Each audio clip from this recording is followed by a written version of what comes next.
नमस्कार मंडळी, मी धनश्री तुम्हा सर्वांचे माझ्या यूट्यूब चॅनलमध्ये खूप खूप मनापासून स्वागत करते। मंडळी, व्हिडिओमध्ये दाखवलेली जी बाळकृष्णाची मूर्ती आहे ती आज मी दाखवलेल्या फॉर्म्युलाने साफ केलेली आहे। हे पहा, इथे हे कासव देखील आहे, हे देखील मी त्याच पेस्टने साफ केलेलं आहे। चला तर मग पाहूयात हे जे मी फॉर्म्युला तयार केलेला आहे तो नक्की कसा तयार करायचा। अगदी घरच्याच साहित्यांमध्ये हे मी तयार करणार आहे। इथे मी बेसन घेतलेले आहे, साखर घेतलेली आहे, हळद घेतलेली आहे, मीठ घेतलेले आहे आणि अजून एक जिन्नस ते म्हणजे सायट्रिक ॲसिड, याला लिंबू सत्व देखील म्हणतात। हे मार्केटमध्ये इझिली अवेलेबल असतं, आपल्याला कोणत्याही ग्रोसरी शॉपमध्ये मिळून जातं। आता सर्वात प्रथम एका रिकाम्या वाटीमध्ये 2 चमचे बेसन काढून घेते। बेसन म्हणजे चण्याचं दळून आणलेलं पीठ।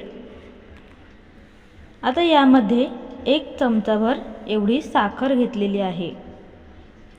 त्यानंतर यामध्ये मीठ घालून घ्यायचं आहे, ते सुद्धा 1 चमचाभर घालायचं आहे। आता यामध्ये हळदसुद्धा 1 चमचाभर घालायचं आहे, फार जास्त नाही घालायची, 1 चमचाभर एवढी पुरेशी आहे। त्यानंतर आपल्याला यामध्ये सायट्रिक ॲसिड घालायचं आहे। हे अगदी साखरेप्रमाणे दिसतं, जी पावडर शुगर असते त्याप्रमाणे हे सायट्रिक ॲसिड असतं। हे सुद्धा खाण्याच्या पदार्थांमध्ये वापरतात, तर हे सुद्धा 1 चमचा घ्यायचं आहे। आता हे सर्व जे आहे ते चमच्याच्या मदतीने मी मिक्स करून घेते व्यवस्थित।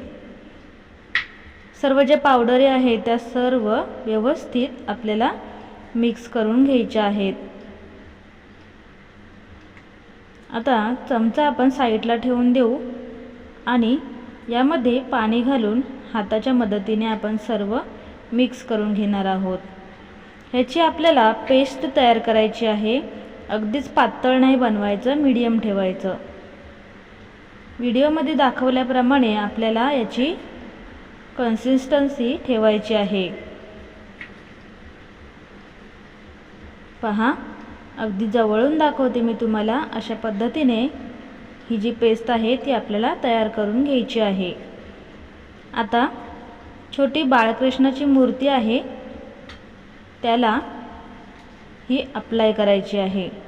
तर पहा, या मूर्तीला आता मी ही जी पेस्ट आहे ती अप्लाय करणार आहे आणि व्यवस्थित बोटांच्या मदतीने सर्व मूर्तीला ही पेस्ट लावून घेणार आहे। ही अशा पद्धतीने घासत घासत आपल्याला संपूर्ण मूर्तीला ही पेस्ट आपल्याला चोळून चोळून घ्यायची आहे।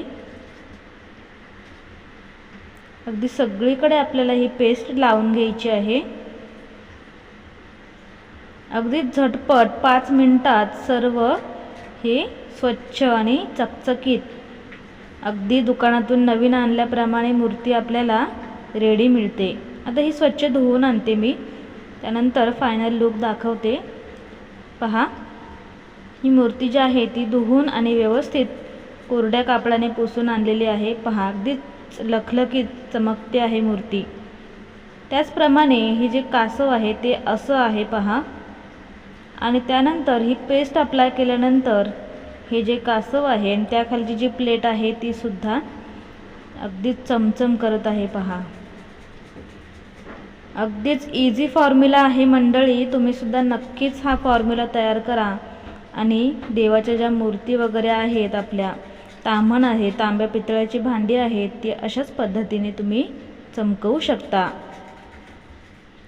मंडळी, व्हिडिओ तुम्हाला आवडला तर व्हिडिओला लाईक नक्की करा, त्याचबरोबर चॅनलला सबस्क्राईब करा आणि हा व्हिडिओ आपल्या मित्रमैत्रिणींशी त्याचबरोबर नातेवाईकांशी शेअर करायला विसरू नका। चला तर मग मंडळी, अशा छान छान व्हिडिओ पाहण्यासाठी चॅनलला सबस्क्राईब मात्र नक्की करा, त्या शेजारील असणारे बेल आयकॉन देखील प्रेस करा। चला तर मग मंडळी, पुन्हा भेटूया अशाच नवीन व्हिडिओसह। Bye bye.